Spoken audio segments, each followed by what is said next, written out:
We've had boobs, bums, balls, and I'm going to get my 10 inches out of here. So I'm going to talk about why I track my location, and you should too.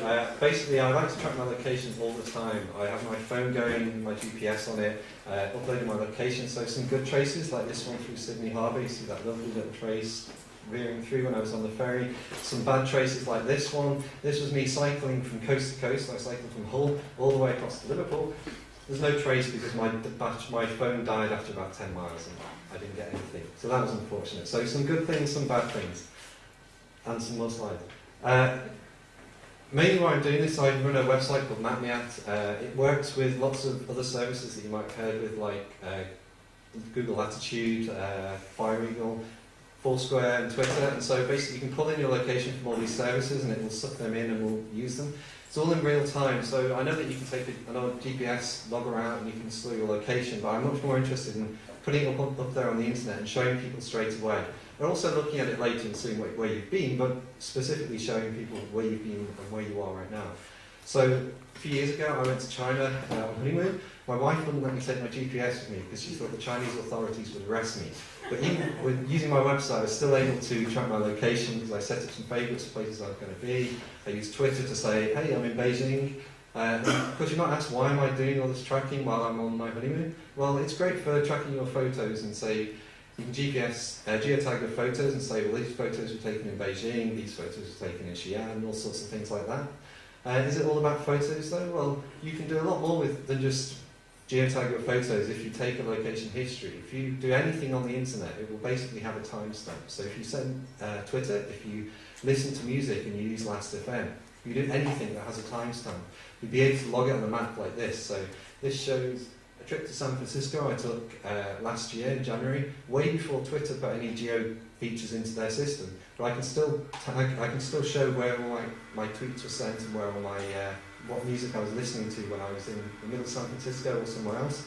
I also use it for finding out where other people are, letting people know where I am. So I use instant messaging. This is my MSN client. It actually goes into my alias saying I'm in Fact Cafe or I'm in Static or wherever I happen to be, and people can message me and say, hey, let's go for coffee. So this is, if you're at home, if you're in your own country, it's really easy to do high quality traces because if you have an iPhone or a lot of phones, you have free data or cheap data. That makes things really easy. When I went to Australia a few weeks ago, though, I didn't have any free data. I could basically only track my location if I had some free Wi-Fi or something like that. When I started in Singapore and I tracked my location about 3 times because I couldn't get any free Wi-Fi. And it just happened to be wherever I was, I would get some free Wi-Fi. Here you go, Singapore. So 3 times in my hotel, the Raffles Hotel, big Singapore swing. Another time when we were shopping, that was about all I could do. But while I was there, I could send out tweets and I could say, this is where I was when I sent this tweet. So the one that's on, if there was one on the Raffles Hotel, it would be about Singapore swings. But when I got to Australia, I actually bought a SIM card just so that I could get some data and actually do really high detailed traces. And this is again my trace through Sydney Harbour. And you see there's a tweet halfway through the harbour. I did send that from the ferry. This is all the places I've been. So the places that are bigger are places I go more often. So my home off to the left there is quite big. Lots of train stations. I use the train a lot. Lots of travel points, that sort of thing. This is a graph of where I've been, all my favourite places again. The bottom one is home, so obviously it's quite big. But you can see the client office that I went to is a big long stripe because I was there quite regularly.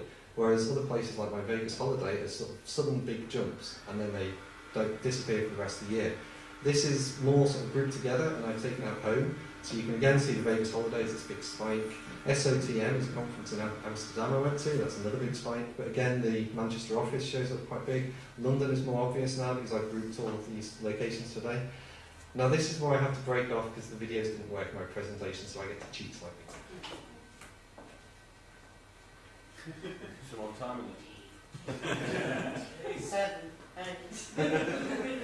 So this is something I use to show where I am.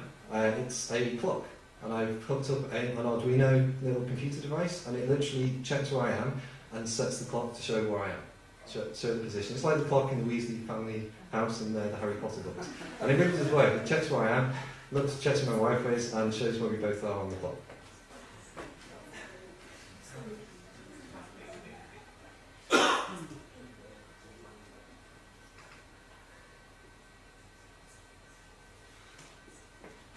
This is everywhere I went to in Liverpool in January, all run at once on a map, eventually.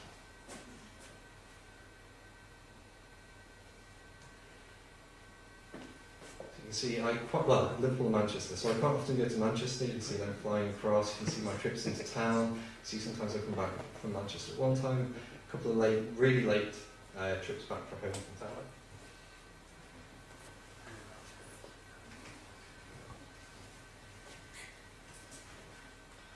This was my trip to Australia. You see me bouncing around. I didn't get very high detail traces, but you can see where I went. See, I went to numerous places in Australia, hopped through Singapore on the way back.